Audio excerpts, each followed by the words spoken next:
thoughts, opinions, and general overall shade thrown on High at 9 News are those of the individual speakers and not those of High at 9 News, its audience, or its advertisers. The statements made do not constitute medical, legal, or financial advice, and for advice tailored to your specific situation, please consult with a licensed professional. Welcome to the High at 9 News Hour, where you will hear from cannabis industry experts and professionals from around the country talk about important topics while shining light on global issues and discussing cannabis as it relates to politics, regulation and reform, data and technology, science, research and medicine, family and parenting, art, celebrities and entertainment, fitness, sports, mental health and wellness, and plant-based medicines and entheogenics. Together, we are building a stronger community, fighting the stigma and creating change.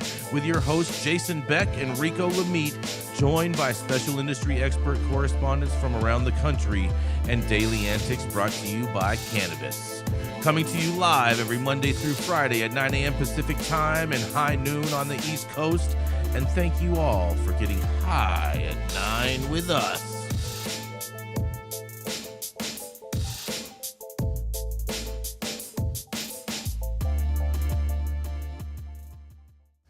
Oh, yeah. Good morning, everybody. That's right. It is Tuesday, May 7th. Today is National Teacher Appreciation Day because everyone loves a teacher. It is also National Tourism Day, National Foster Care Day, National Packaging Design Day for everybody in cannabis, Rico.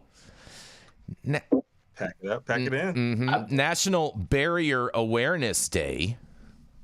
And National Paste Up Day, which I thought was like super, super creepy because they had all these different pictures of different articles that people were cutting out. I was like, this is like kind of like psycho-ish right here or whatnot.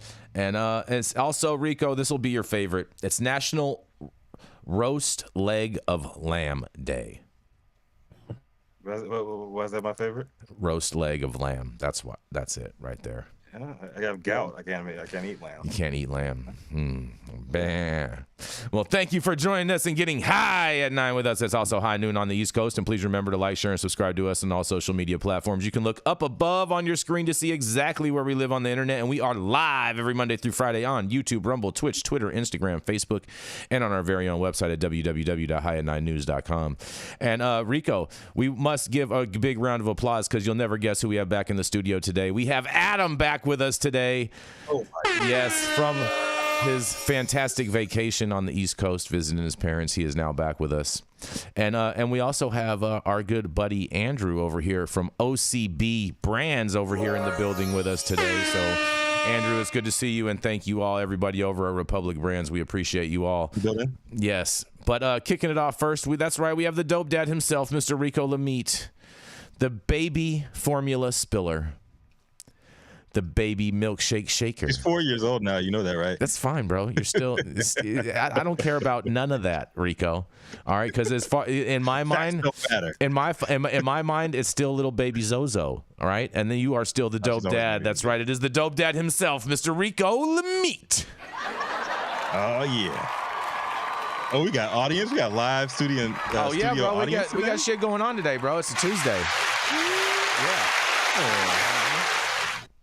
I like it. Welcome back, Adam. All right. So, speaking of truths. Oh, boy. Here we go. All right. So exactly one day after saying that his superior, all-knowing inside sources told him that cannabis rescheduling was coming very soon, as in today or tomorrow, it did. Y'all know exactly who I'm talking about. The man, the myth, the legend, the prophet himself, Kevin Sabet, right? So it was at that moment that anti-cannabis activist and Project Sam founder, Mr. Sabet himself, transformed into more than that, more than just a man. He became the prophet of prohibition. And while it should be noted that he also said the comments were just wishful thinking and it may be 3 months away, as the Honorable Jason Beck would approve, don't let truth stand in the way of a good story. Oh, And a true prophet knows God, one here we go. victory does not win the war. Inspired by Kendrick Lamar's rapid fire counter assault on the boy this past weekend, Sabet's back with more anonymous source bombs to drop that just might turn right-wing rivals like Jason Beck into believers too. According to Business Cannabis's Ben Stevens is reporting, Kevin Sabet has taken to social media to suggest DEA Administrator Ann Milgram did not sign the rescheduling order, according to two confidential sources inside the DEA. Question as to why Kokstul Hinojosa, the director of Public Affairs for the Justice Department, of which the DEA is a component, confirmed that the Attorney General had circulated a proposal to reclassify marijuana. He suggested that this breaks big time from precedent. I'm not saying this means it won't be done, just saying this breaks big time from precedent. So it's not just the decision that's the outlier, but the process too. Stevens says that while the implications of Milgram's involvement or lack thereof are not yet fully understood, further reporting from Green Market Report suggests that the rescheduling is still years away. Although the Biden administration has signaled that its full weight will be put behind rescheduling cannabis as quickly as possible, the report suggests that the process could take up to 4 years if it is not challenged and brought to judicial review, which could add a further 3 years onto the timeline. So maybe 7 years. But what do y'all think?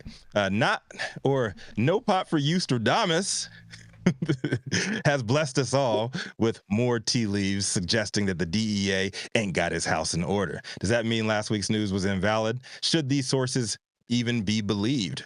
Or was it Sabet and his team that were fed false information by Jason Beck's team well ahead? And this whole damn thing is an exercise in right-wing pot power politics. I guess we'll just have to wait and see. I'm Rico Lamitte, the dopest dad on the street for High at 9 News. What do y'all think? It's a new PPP debacle. Did you just call it urine? No, the PPP, the alliteration that our nice had, had given us Yarrow. I didn't even notice Yarrow was here. Well, Yarrow just popped out of nowhere, like a little just popped out of nowhere. The 3 words that is their disclaimer is real soon now, right? They don't have a time. Real soon now. Well, that could be never. That's the 33rd of Nevuary, right, Todd? That's exactly right. Nevuary. That's pretty good. Mm-hmm. Real soon now. I like how it's like, oh, she didn't countersign the thing. Oh, it's not gonna happen. This is total. I love this story. I love this story because of that. Football is gone. It's down the hill. It's already ginormous, and it's already just destroying every hope that I had for the future for the cannabis industry altogether. You're referring to Schedule 3 or their lack of moving to Schedule 3? The fact that, I don't know how many months I've been on the show saying that like rescheduling is a bad idea, that descheduling is the only way for the cannabis industry and the populace to move forward. This is not a cannabis industry issue. This is a citizenry issue with these pejorative laws that are restricting freedom of finding health and wellness through nature. This is ridiculous. And now it's going to restrict it even further. Mm-hmm. I don't know. I'm just like, I can only hope that one of these documents, just implodes and they miraculously come to their senses and come up with a new decision to just deschedule and move forward with a descheduled cannabis kind of movement instead of rescheduled. But the genie's out of the bottle. Like I said, it's like, that's just wishful thinking at this point. That's Saman's fantasy land. It's not going to happen. This is going to go through the normal avenues, and we're going to see cannabis just get super fucked like everything else the government does. Is that the same world where you roll blunts fast, Saman? No. Jason. We know that's impossible. Blunt speed rolling champ. We went over this, and we talked about how what Saman does is the equivalent of a Fabergé egg, and we had this conversation in December. I had to ride his ambulance and prevent the digital hazing that is being a guest on Jason and Rico's show. Mm-hmm. What is the ambulance metaphor for you? Ambulance. If he was a lawyer, he'd be ambulance chasers. No, being his codependent, meaning I'm here to save him, meaning I'm trying to keep him safe. Oh, you got went right over your head, huh? We're in trouble. I'm in real deep shit, man. Saman makes good blunts. He doesn't make quick blunts. It's like Michelin star. You can't buffet that shit. Isn't that kind of an oxymoron, good blunts? Dude, what do you mean? No. Jason, you know, there's something with tobacco and weed that just does it for the majority of people out there, Jason. I don't know. Just saying. I don't know. It adds an earthy complexity when you have a fruity flower, and it is pretty darn delicious. I don't know. I personally appreciate a little bit of nicotine in there. I personally prefer. Todd Denkin's a purist.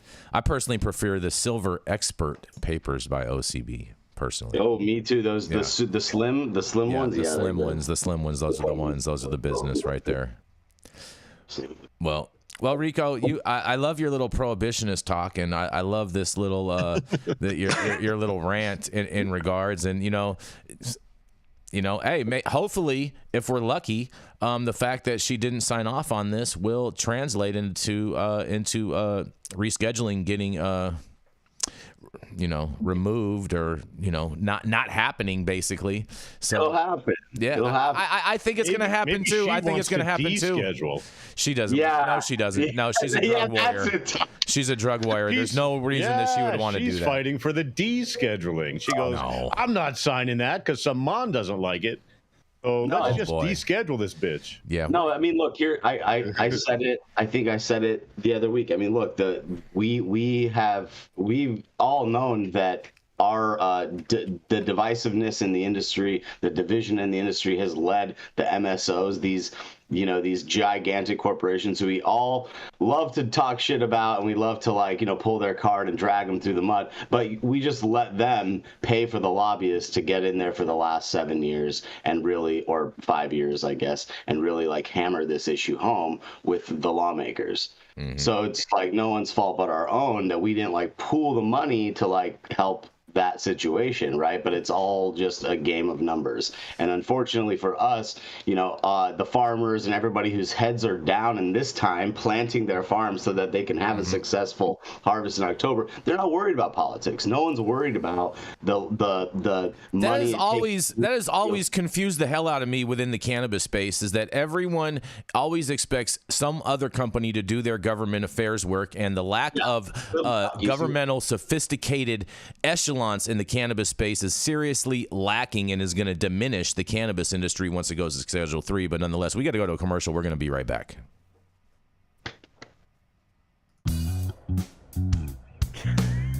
Oh, man, that was weird. Hey, you, America. Do I look like Sean Connery?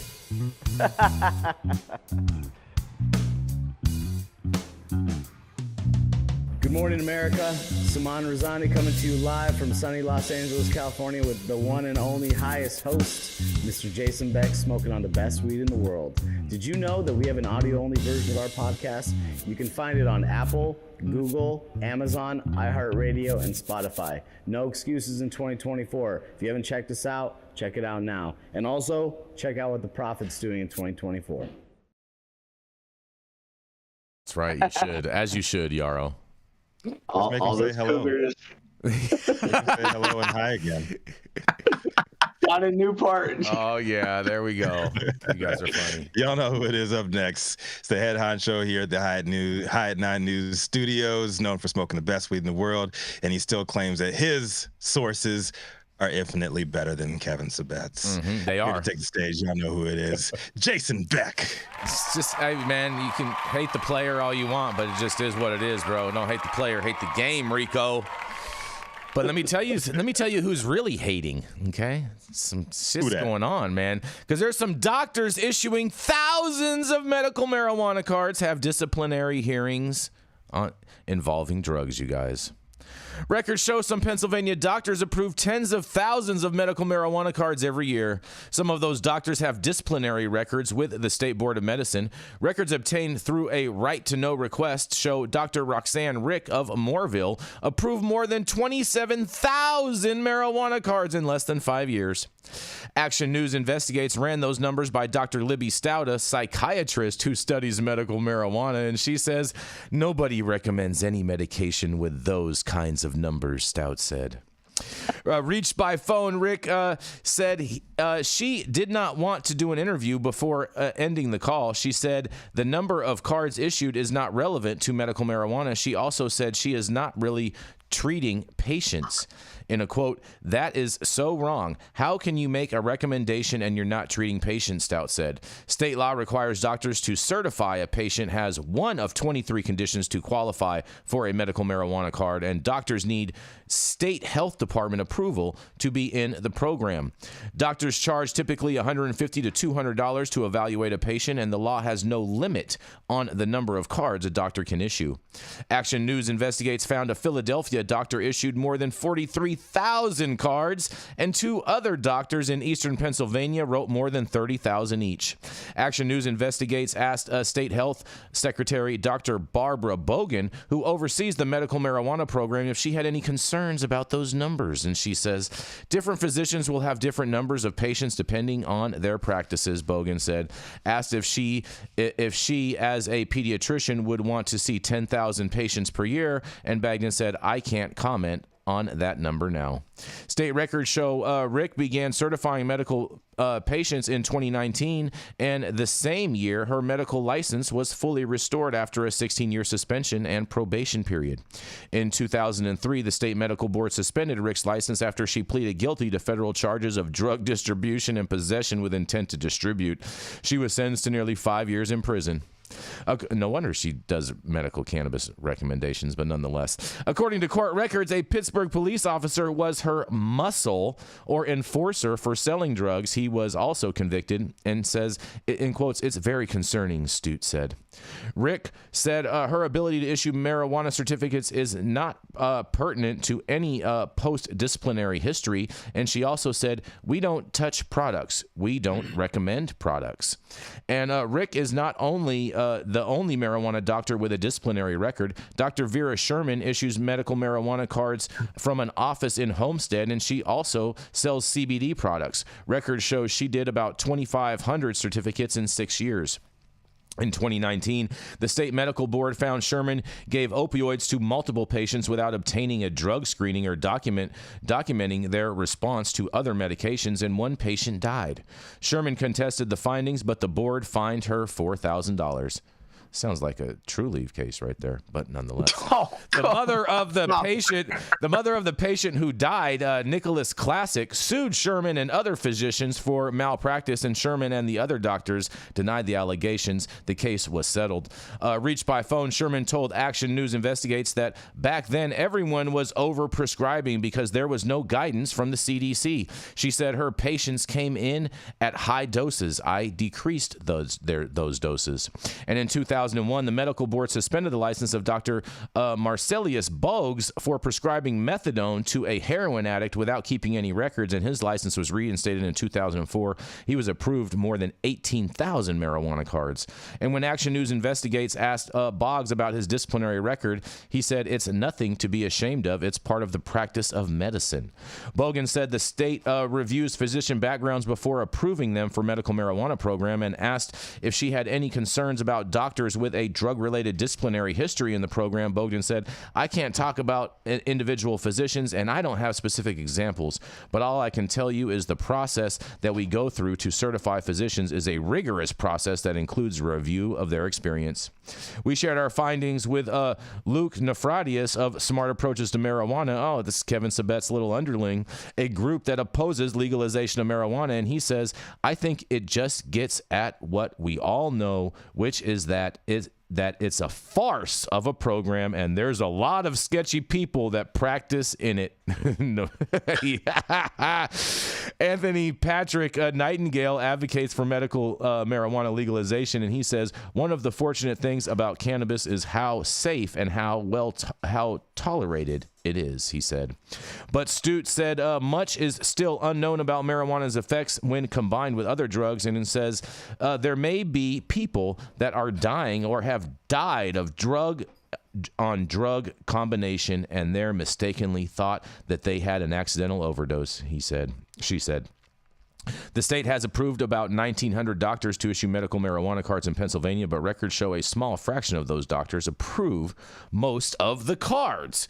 Well, I mean, this happens in every state where there's a number of doctors that are doing different things and whatnot, and so this is not a surprise to me at all, and I can't wait to hear what you guys have to say. And to me, all this shows is that there's a high need for medical cannabis cards, regardless of how many a doctor is writing. But nonetheless, I can't wait to hear what you guys have to say. This is Jason Beck for the High at 9 News. What do y'all think? Is this Florida? No, Pennsylvania. Is this even a crime, right? It's not even a crime. It's a dumb story. They're just gaslighting people, bro, trying to say, oh, these are the paper mills of doctor clinics. I mean, come on. We watched Bill O'Reilly do this back in like 2006. I think the actual story here Tucker Carlson do this in 2023.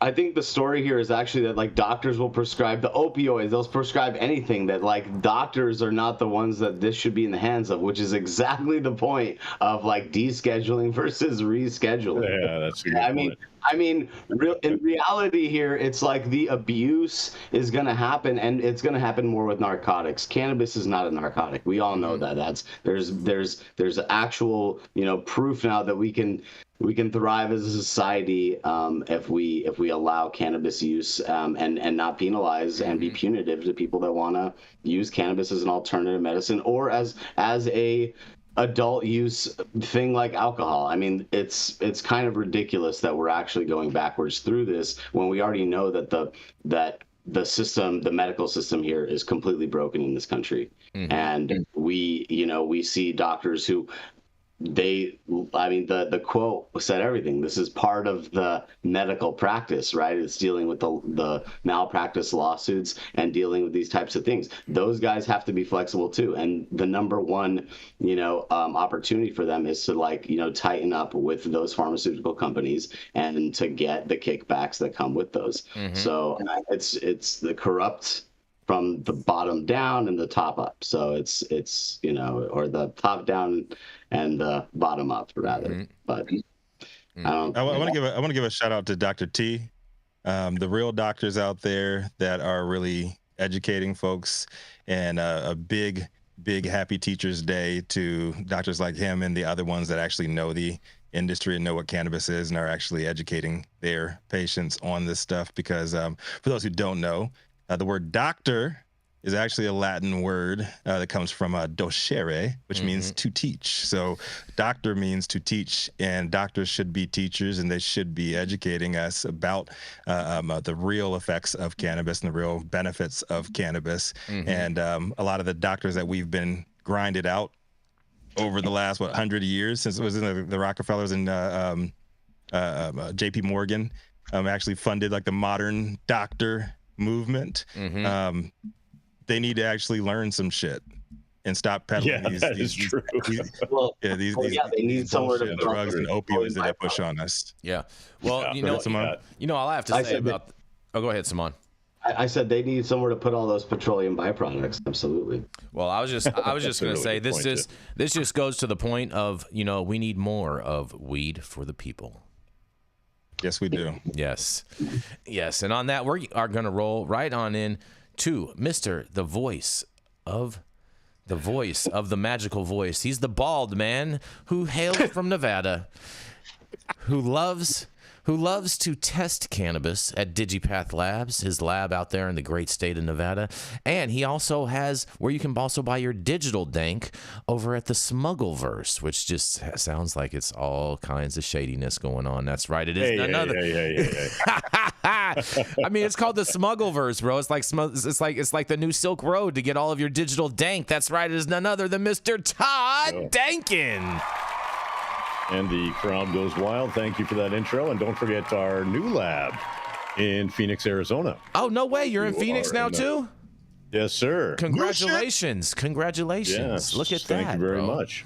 I can't wait to see we your partnered commute with time. Delta Verde over there, and now Delta Verde has become Digipath Labs. My guy with the cacti. Good job on you for that. That's cute. Thank you, sir. That's cute. Thank you very much. Yarrow. Oh, in the scope of all of the things we're talking about today, doctors and is this stuff medicine? My story fits right in because a study was done and that talked about the interaction of marijuana terpenes and cannabinoids. It offers hope for novel treatments. This new study says, and this is an article by Ben Adlin at the Marijuana Moments. So a new review of the science around components of marijuana says the complex interaction between phytocannabinoids and biological systems offers hope for novel treatment approaches, laying the groundwork for a new era of innovation in cannabis-based medicine. Among other takeaways, a report published earlier this month in the International Journal of Molecular Sciences underscores the potential of whole plant cannabis medicine, incorporating the variety of cannabinoids, terpenes, and other compounds produced by the cannabis plant, rather than simply THC or CBD on their own. I'm going to do lots of quotes from this report, and here's one of them. The plant cannabis exhibits an effect called the entourage effect, in which the combined actions of terpenes and phytocannabinoids results in effects that exceed the sum of their separate contributions. The study says this synergy emphasizes how important it is to consider the entire plant when utilizing cannabinoids medicinally, as opposed to just concentrating on individual cannabinoids. Much of the 23-page report from pharmacy researchers at Ovidis University in Constanta and University of Medicine Pharmacy Science and Technology of Târgu Mureș, both of which are in Romania, comprises of an overview of cannabinoids, including THC, CBD, as well as CBG, CBC, CBN, and THCV, as well as those compounds appear to interact with the human body. While most of the research has studied THC and CBD, the new review notes that the exploration of novel phytocannabinoids is rapidly evolving, offering exciting prospects for the future therapeutic applications. Beyond well-established compounds like THC and CBD, the quest for novel cannabinoids widens the scope of potential treatments, it says. Each cannabinoid, with its unique chemical structure, interacts differently with the endocannabinoid system, suggesting tailored therapeutic effects for specific conditions. This exploration seeks to harness similar benefits while circumventing associated drawbacks. Each of the chemical components has specific effects, which the study briefly describes. A broad review, which cites nearly 100 other sources, acknowledges that some effects are bolstered by robust scientific evidence, while others are still being explored. THC, for example, has demonstrated analgesic effects, authors wrote. It also possesses an anti-emetic effect, which makes it useful for chemotherapy-induced nausea and vomiting. CBD, meanwhile, has demonstrated anti-inflammatory properties and is said to have analgesic properties and may be effective in pain management. Some research also shows the cannabinoid may have neuroprotective qualities. While CBD formulations like the prescription drug Epidiolex can treat rare forms of epilepsy, mixes of CBD and THC may help address spasticity relating to multiple sclerosis, the paper says. Both THC and CBD also have antioxidant effects, it adds, and both appear to be promising tools for a variety of ailments, from pain to neurological disorders and psychiatric conditions. Further, CBD may help reduce symptoms of anxiety and PTSD, while both THC and CBD may exhibit antidepressant effects.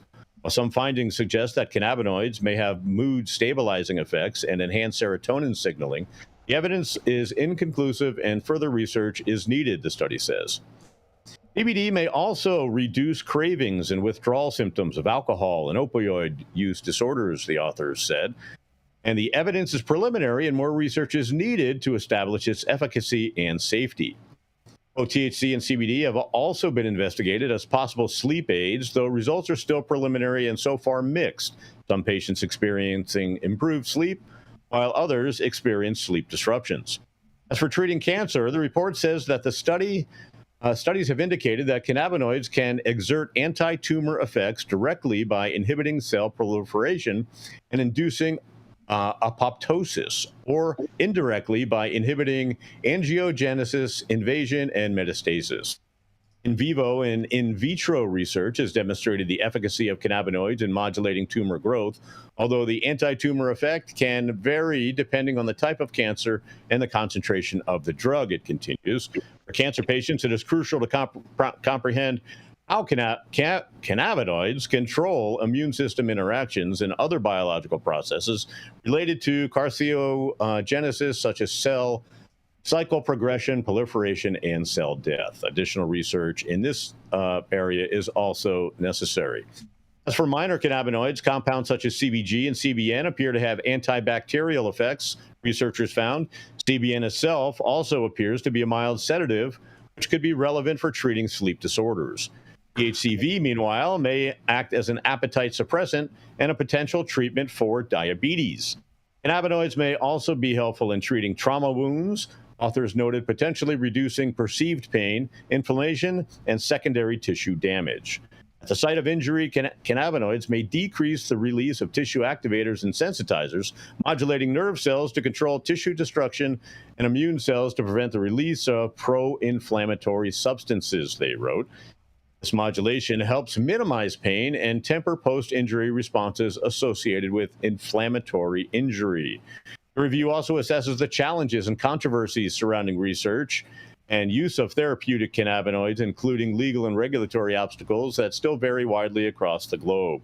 Lack of robust standardization of cannabinoid products and the potential for abuse and dependence. THC, researchers acknowledge, is not only the primary psychoactive compound in cannabis, but also the most common cannabinoid associated with problem use. While the overall risk of addiction to THC is lower compared to substances like opioids, amphetamines, or alcohol, the authors wrote, it is still a concern, particularly for individuals who use cannabis frequently or in high doses. Doesn't everybody use it in high doses? On the other hand, CBD is not associated with the same potential for abuse or dependence and may have potential for therapeutic effects in reducing addiction to other substances such as opioids, alcohol, or nicotine. Social and legal obstacles, the study noted, still make research onerous. Despite its potential legal restrictions and societal stigma surrounding cannabis, hinder investment in research and development, authors wrote. Complex regulatory frameworks further complicate exploration efforts. Rigorous preclinical and clinical trials are imperative to establish safety and efficacy before therapeutic implementation.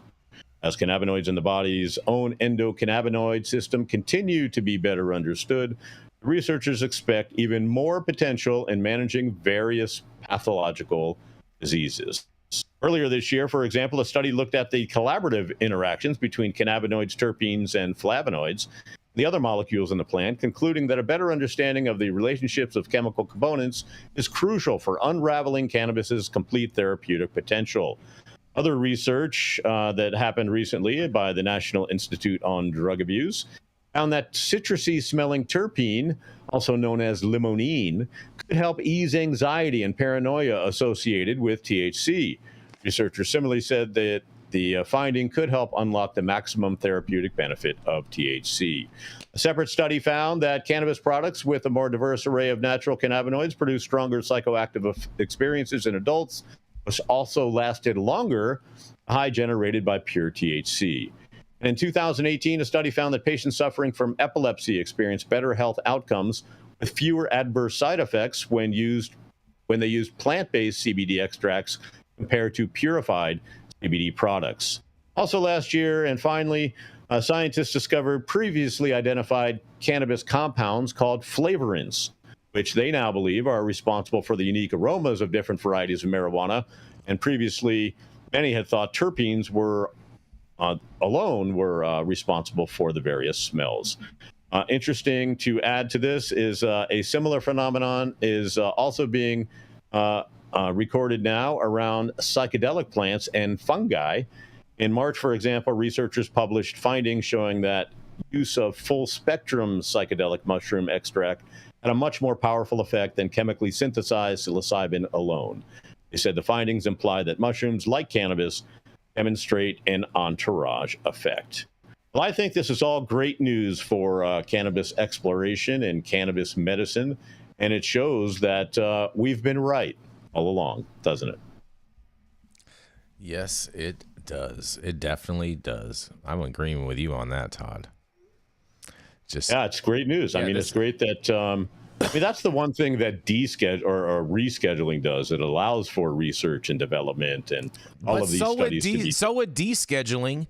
Oh no, I agree. I'm not rooting for it. I'm just saying that it would do that. I'm just saying. You're muted there, Simon. I'm just saying. Oh no, I hear you. Yeah, just saying. Yeah, it takes an enormously progressive, body at a university to want to do something like this. A progressive general counsel for that, body or whatever. If a university, if it's a organization, it's whatever. They take a risk. They have licenses that get audited, and those are a risk. If they lose those licenses, they can't do any of the other work that brings them revenue. So, it's the whole point is it shouldn't be a risk. There shouldn't be. We should be studying this thing every single day. Look, if this was discovered, today, without the 100 years of bad marketing that is established, it would be a panacea, right? And whoever discovered it would win the Nobel Peace Prize. Mm-hmm. It's just, it's so silly that. Look, if this helps one kid, right? If it helps one person, study that shit and make it help for a lot of people. Yeah. So it's insane. I mean, I absolutely agree. I mean, I think the thing is that they negate all of the actual research that's been done prior because of maybe the setting, but they were, conducting. Anecdotal. Yeah. Well, they're not even anecdotal. I mean, it's doctors that were administering and preparing these applications. There was a guy by the name of William Courtney. Shout out, Dr. William Courtney. Anybody remember that guy? He was treating his wife's rheumatoid arthritis with THCA, which he was juicing fresh, leaves. Flower. And leaves and flour and stuff like that, and giving her, small doses of that with other juices because it's very acidic and it was really, tear up your stomach. But those types of things that's old. That's decades old. And so what's now being kind of, said is that, now we can do the research. Well, actually the research has been, being done concurrently. And, there's papers out there. Look at what Raphael Mechoulam, discovered THC, distilled THC, back in 67. So it's, this has been happening for, almost, 100 years, let's say, of research, actual research by scientists. So to say that now there's the opportunity to research just because it has this, this new term that we have now allowed for this plant to be associated with so that we can actually as a society enjoy it is just fucking human nonsense. That's the bottom line. But I hope that it really does open a lot of doors. But as we know, with any government regulated industry like that, the FDA is going to be particularly the governing body that's going to be holding us accountable. This is going to be a complete shit show, and it's going to be just as corrupt. So I don't know. I mean, I'm happy. I'm happy, of course. I'm very happy. This is great. All the things that you said in that article were awesome, Todd. There's great information actually in there. But I don't know. I'm kind of jaded, I guess now. I've lost kind of a lot of hope for, a really bright future for a lot of these young, innovative entrepreneurs. Now we're just all going to have to be a part of the machine if we want to survive. So it's tough. It's tough. We saw this shit coming though, Saman. Right? 100% we did. What was it like 2-3 years ago? When it was revealed that Pfizer already had a third of the patents in cannabis. Mm-hmm. Well, I mean, we saw it coming. I can't wait to try that Pfizer OG. What I'm saying is we're witnessing in real time the colonization, the whitewashing, if you will, of cannabis history. Hey, I wonder when it goes to Schedule 3, are they going to change the name of Phosphoload to Pfizer load? Wow. Why not? It's going to be glyphosate. It's going to be I don't know, but I've been holding back and I need to blow my load. So let me just say this about that with the wiffle ball bat, which is that Yeah. I think there's a theme here that we need to highlight beyond what they're saying about cannabis. which is around whole plant medicine. And if we look at even other pharmacological compounds and drugs, a lot of them have a plant basis, whether it's aspirin or cocaine or Valium. We could go on and on. I'm not a chemist. I don't play one on TV. But this notion of whole plant medicine, and I don't want to get too metaphysical here just because my second cup of coffee is kicking in, but like God and Mother Nature makes less mistakes than humans that tinker with things. And so this concept of whole plant medicine, I hope that emanates out from this conversation around cannabis into a broader scientific community where scientists start to look at plants and the way in which these compounds and interacting nutraceutical outputs are expressed in plants. And so we know that cannabis is incredibly complex. We know that the only way to accelerate our understanding about this plant is to pour massive R&D dollars into research. And the promise of cancer treatments is something that's not new to the conversation. And cancer is a big fucking deal. And so I just think that we need to encourage scientists to think about whole plant medicine more broadly. I wish Saint Germain was on today like he was yesterday so he could riff, ramble, and rant about other plants or fungus, which is technically not a plant or an animal. It's its third kingdom of life. Mm-hmm. No, fungus is not a plant or an animal. I agree with that. I agree with that. It's actually an alien species. It's actually no fungus is made from. There are three categories of life: plant, animal, and fungus. Mm-hmm. Exactly. And then Kubrin. Fungus is alien, but nonetheless, we got to go to a commercial. We're going to be right back. The Control Tower from Highly Educated has perfected the dab. Utilizing the concept of thin film evaporation, you can waste none of it and taste all of it. The micro texture of the SE pillar increases nucleation at elevated temperatures. And with the tower propelling at 2,600 RPMs, it's certainly the most efficient dab experience to date. The Control Tower from Highly Educated. All right, stop whatever you're doing. Make sure you hit that like button. I know you'll appreciate it, we'll appreciate it, and YouTube will appreciate it. Also, all the articles that we cover on today's show, you can read directly on our website at www.highat9news.com. And also, too, make sure you subscribe to our channel if you have not already. And last but not least, we do want to send a big, big, big happy 40th birthday to Miss Anna Lewis, the CEO over there at Catalyst. She is always watching us every day. And so we want to send the whole Lewis family some much love on Anna's birthday today. Yes. I'm Jason Beck, and this is Smoky Vanilla. And if you want to feel as good as I look, then you need to get a stretch and smoke with Smoky Vanilla. Hi, I'm Smoky Vanilla. I have my bachelor's degree in kinesiology, and I'm a sports massage therapist and stretch coach. I focus mostly on individuals that are in sport with chronic pain or injury. I love to intuitively create and customize a session based on the individual that I'm working with. We'll go over a few postural assessments, work together to create a wellness journey based on the health history, past injuries, or anything still affecting you today. And we'll get you back on your feet right away with less pain.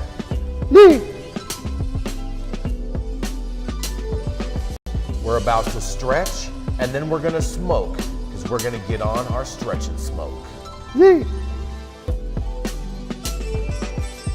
If you want to feel as good as I look, then you need to come on down and get a stretch and smoke with none other than Smoky Vanilla.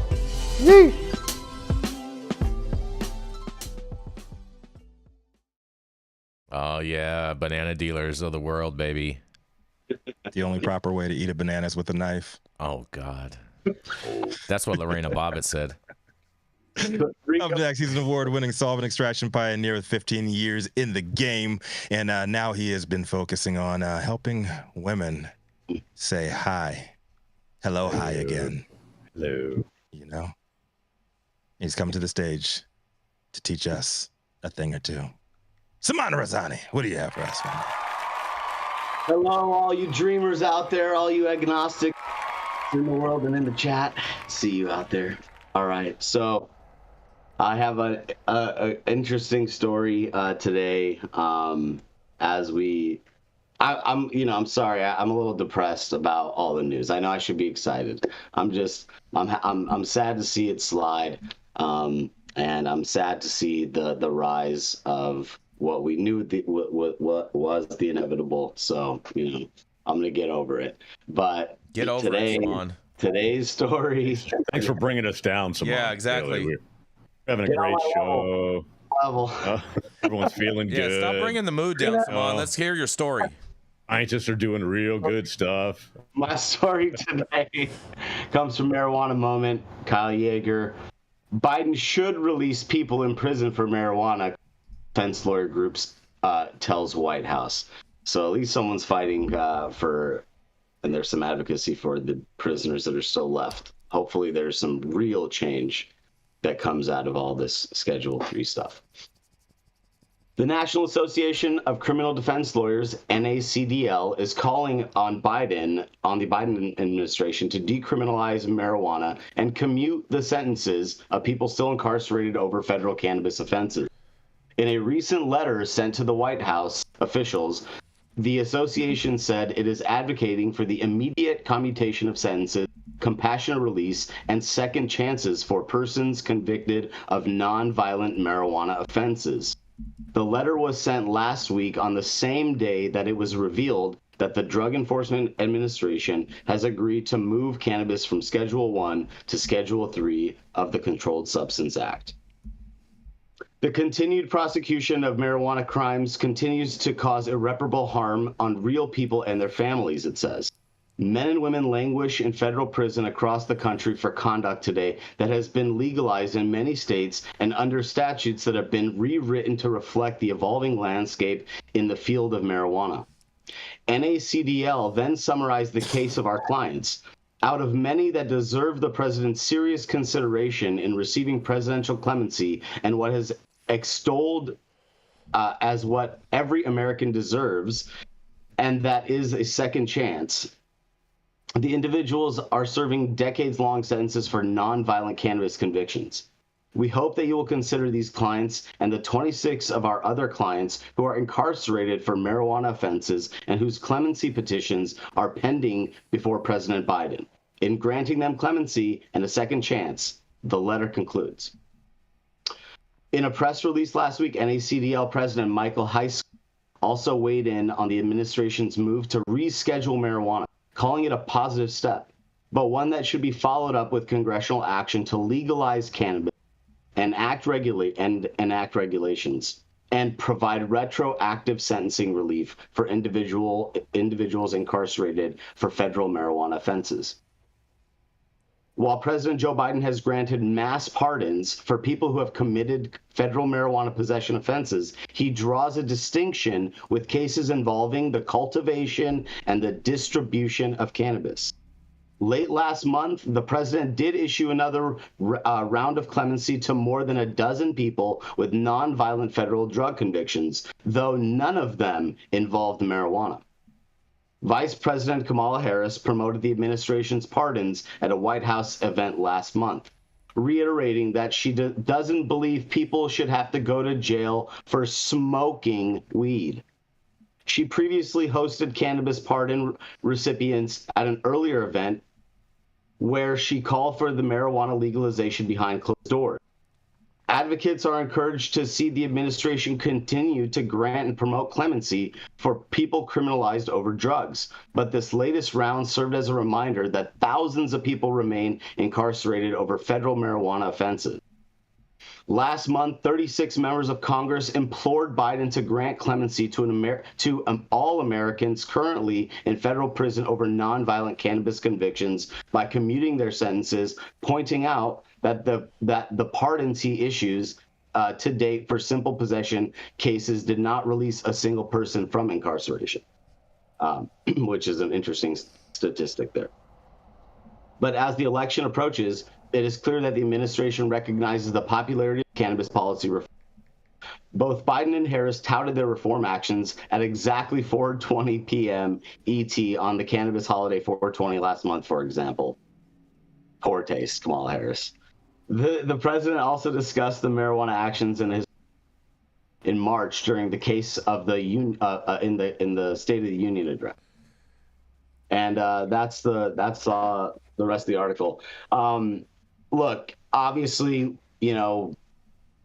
I don't even have to say this, but there's 2,700 people that are languishing in federal prison in custody for cannabis crimes. I don't know all of the details around 100% of those cases, but who does is my business partner and the founder of Profit Brands, Luke Scarmazzo, because he was one of those prisoners. So when we hear about Biden and Harris's position on this, we know that these are two of the biggest hypocrites in the world, and two lawmakers that have seen more cannabis prisoners put in prison and in shackles in this state and in the in the feds for decades, since the 90s. So I have a lot to say, and I'm sure other people have a lot to say. I'll kind of give the floor to everybody else, but that's Saman Razani reporting for High at 9. Let me hear what everybody has to say.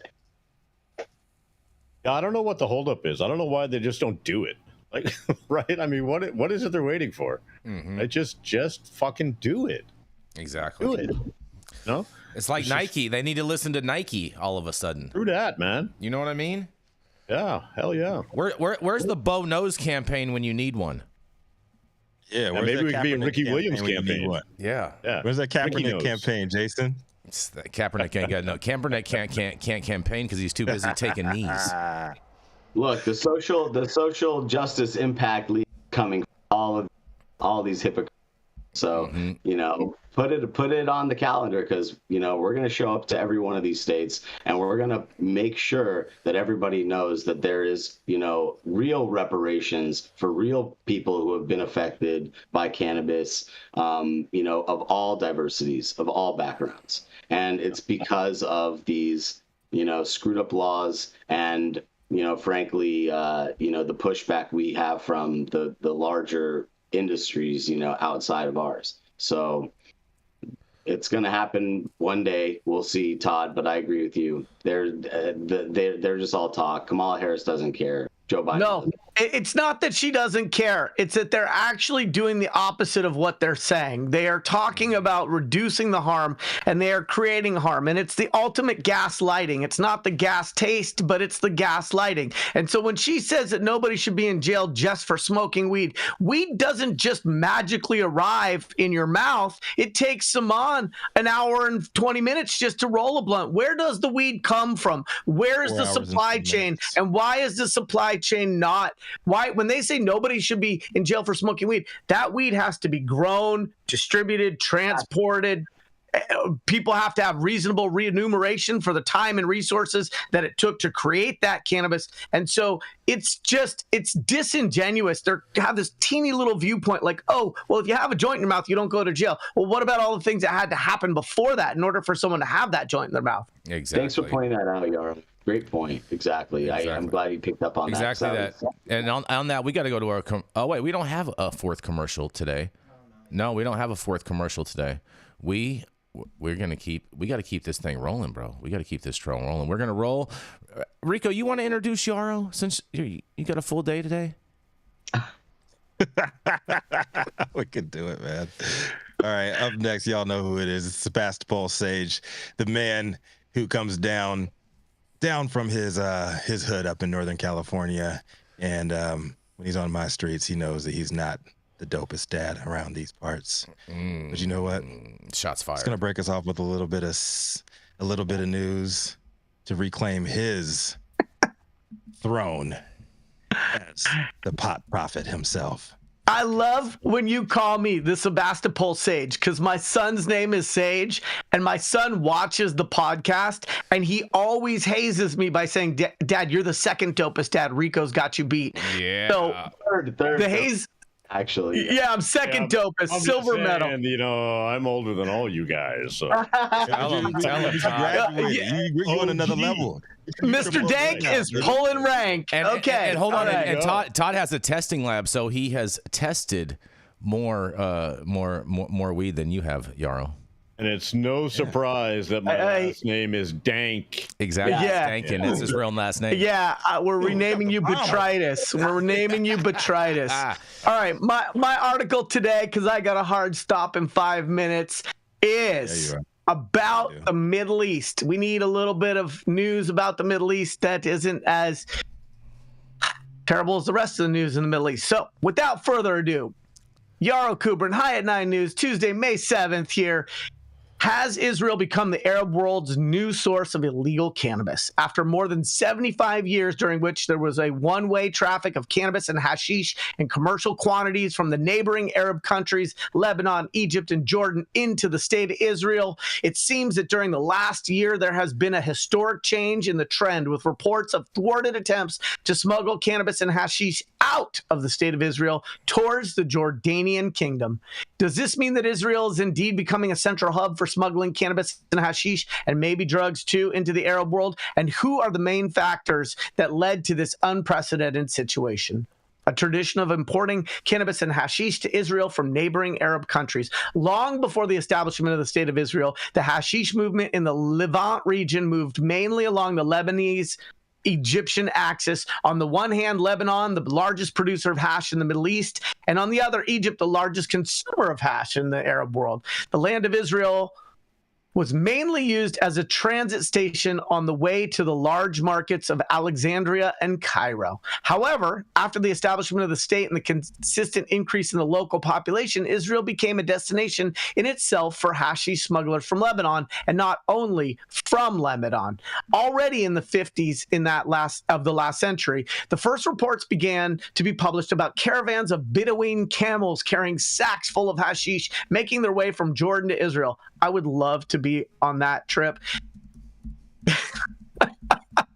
Starting in the 60s and 70s, Egypt also joined the celebration and became one of the main suppliers of hashish to the Jewish state. In fact, it can be safely said that for decades in a row, and probably even more, inexhaustible quantities of cannabis, hashish, and a variety of other substances arrived in Israel from the Kingdom of Jordan, Lebanon, and Egypt, and probably also from Syria in smaller numbers. In recent months, for the first time, reports began to be published about thwarting attempts to smuggle cannabis and hashish in the opposite direction, from Israel to Jordan. These reports raise a question of whether the bull has turned, and for the first time since the establishment of the state, Israel is the one that becomes the major supplier of cannabis to the Arab world, or at least to the Jordanian kingdom in particular. Phenomenon. Bedouins are caught with tens of kilograms of hashish and cannabis on the way to Jordan. About 4 months ago, on the first day of the new civil year, 2024, we reported here what was originally apparently the first time in history that the Israeli police thwarted the smuggling of a large quantity of cannabis originating in Israel and destined for the neighboring Arab country. The incident took place on the Rabin border, crossing into the city of Eilat, where a vehicle carrying 2 young Bedouin residents arrived at the scene and aroused the suspicion of the customs inspection. During the search, dozens of packages of hashish weighing 10 kilograms with an estimated value of 200,000 NIS were found on the side of the vehicle, according to the police report. Although the countermeasure operation did not receive almost any headlines in the mainstream media, it was an unprecedented incident that marked a worrisome change of trend from the point of view of the police and the army, since if these events continue, there is no telling how this phenomenon will develop and what its consequences will be. And here, about 3 weeks ago, on the weekend between March 15th and 16th, less than 4 months since the previous report, the Israeli police reported foiling another smuggling attempt from Israel to Jordan, this time on an even larger scale, 5 times larger than the previous smuggling attempt that they caught. It happened in Kibbutz Hamada in the Bayit Shan region. Soldiers of the YGL unit, which is the border unit, spotted a Toyota Land Cruiser that aroused their suspicion. And after the soldiers announced that the passengers, who in this case were 2 young men from the Bedouin diaspora in the Negev, began to drive fast in an attempt to escape from the security forces. Pro tip, don't run away from people who have automatic weapons, but that's just me. At the end of the chase, that also included setting up improvised barriers, the two young men were arrested, obviously. During the search of their vehicle, no less than 55 kilos of hash and cannabis with an estimated value of approximately 1.5 NIS were found. And in foiling this cannabis smuggling attempt from Israel to Jordan at the beginning of the year, there was unusual and a clear events that the foiling of yet a second smuggling attempt in this Bien Shin area was probably the final step. It is no longer an isolated incident, but a phenomena.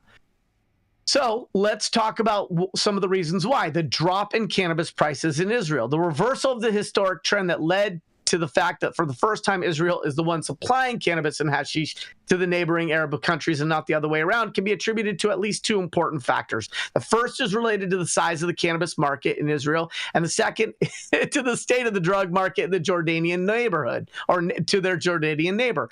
In regarding the situation in Israel, it is impossible to ignore the revolution that the local cannabis market has undergone the last decade and a half. If in 2010 the country suffered from an unprecedented drought, that resulted in extreme prices of approximately 100 to 120 NIS per gram of cannabis, and sometimes even more. Today, in 2024, the situation is completely different. And so the medical industry, cannabis growed. There was at first only 150,000 patients, and over time, prices have dropped. Now, I could keep going on, but in the interest of time, Israel cannabis is also being found in Dubai. And so I think there's some interesting comparable dynamics, and I just kind of want to close with this. As we see mature markets, whether they're in the desert of desert hot springs or they're in the desert of Israel, we see mature markets, we see price compression. And when there's price compression, enterprising entrepreneurs tend to find ways to get their biomass to higher priced markets. Anyway, this is Yarrow Kubrin with a little international twist. I'd like to know what my other guests and panelists think and feel about this article today. Man, did you go to Hebrew? Did you go to Hebrew school?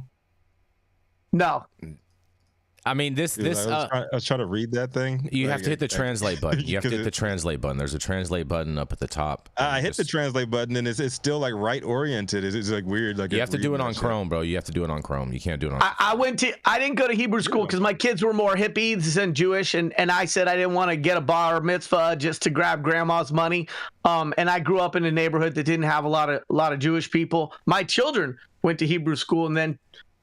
So I think the pendulum swings in terms of cultural affiliation. But I read the English version. It was a joke.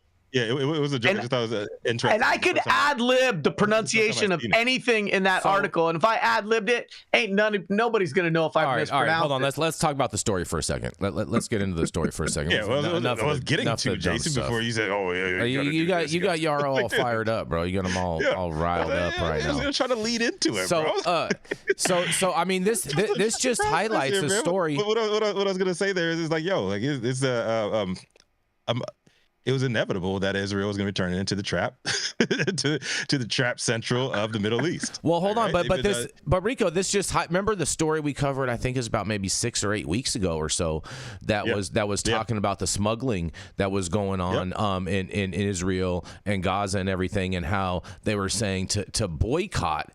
The Israeli smugglers? They were saying to boycott the Israeli smugglers. Don't buy the weed from Israelis. They were saying.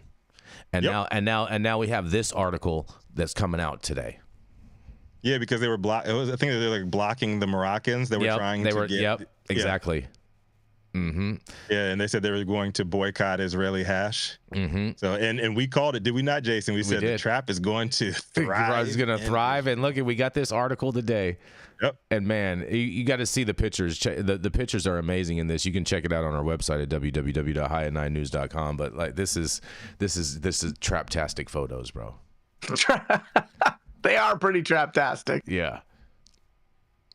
It wasn't me making a knock or talking shit or anything. I was like, yo, like this is pretty cool. Mm-hmm. Like I hit the translator button and it was still in English, but it was right oriented, like you would read in Hebrew. Yeah, exactly. It's because that was it. Because you got to be right, otherwise you're wrong.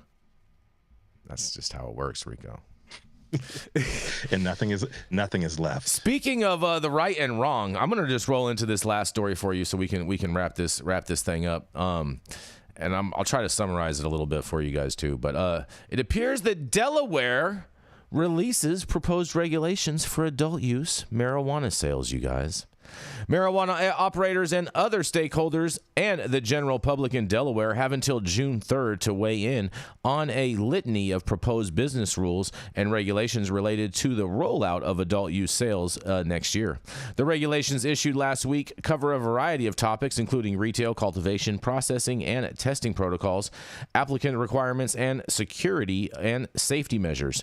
The Office of the Marijuana Commission, the OMC, the state's chief cannabis regulator, aims to approve the rules by mid-July and open the licensing application window as early as September, the Wilmington-based Delaware Business Times reported.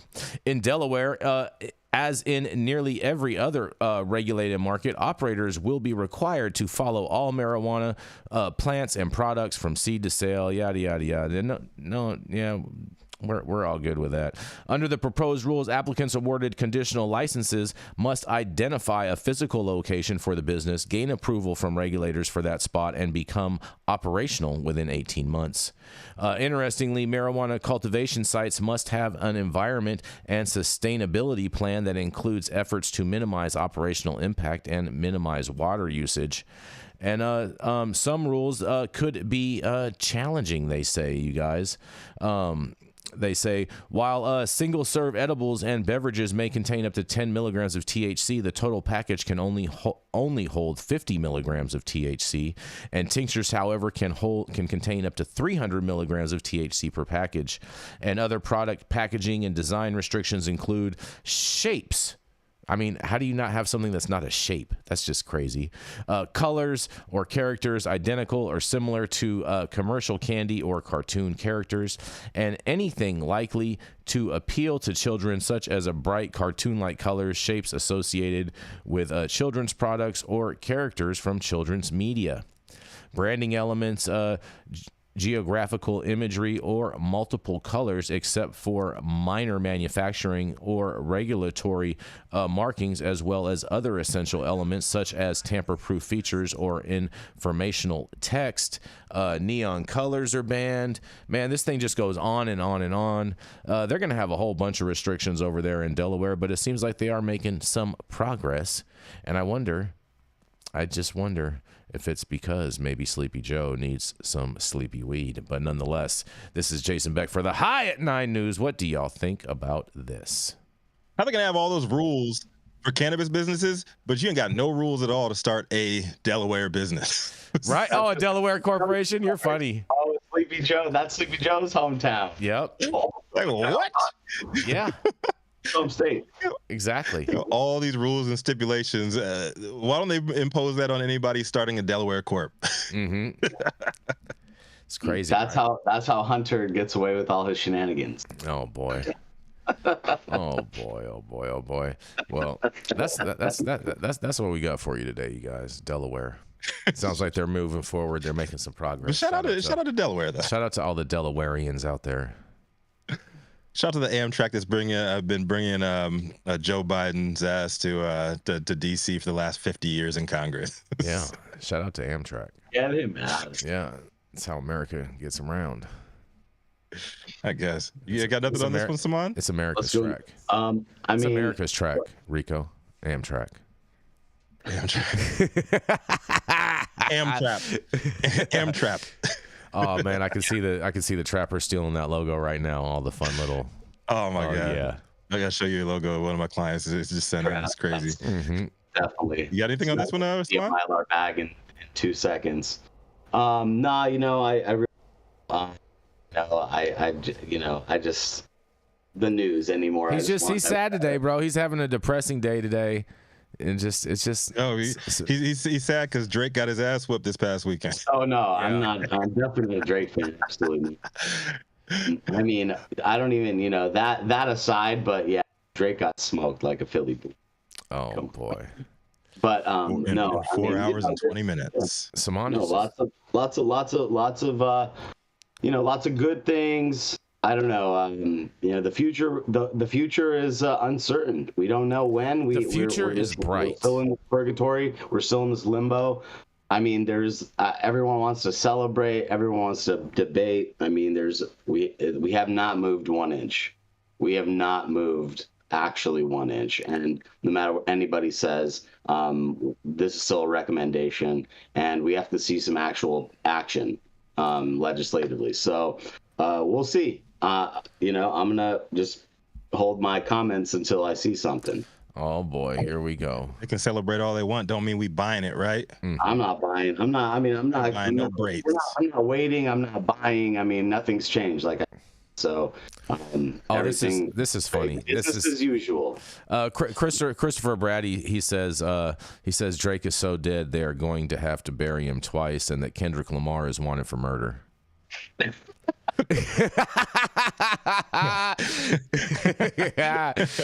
Yeah. No, normally we don't condone violence and everything, but given Jason's anti-Canadian boof propaganda, he approves of that comment. I mean, I think that's approved. It's a moderated comment. We need to eradicate America of all Canadian invaders and invasive species. Exactly. So, you ready, Rico? Just kidding. Peace and love. Peace and love. But thank you all for joining us for another episode of High 9 News. You can catch us live weekdays at 9 a.m. Pacific, high noon on the East Coast. Big shout out to the Superfans showing love, getting their comments posted live on the big screen. Live audience and online supporters catching us across all media platforms, tuning in each day to the headlines of chaos, also known as the developing cannabis industry. To our vetted correspondent team tuning in from all over, bringing us much needed variety of perspective, your respective opinions to the table as well. Our production team, Cloud Media Partners, the sponsors keeping our lights on and AV struggles to a minimum.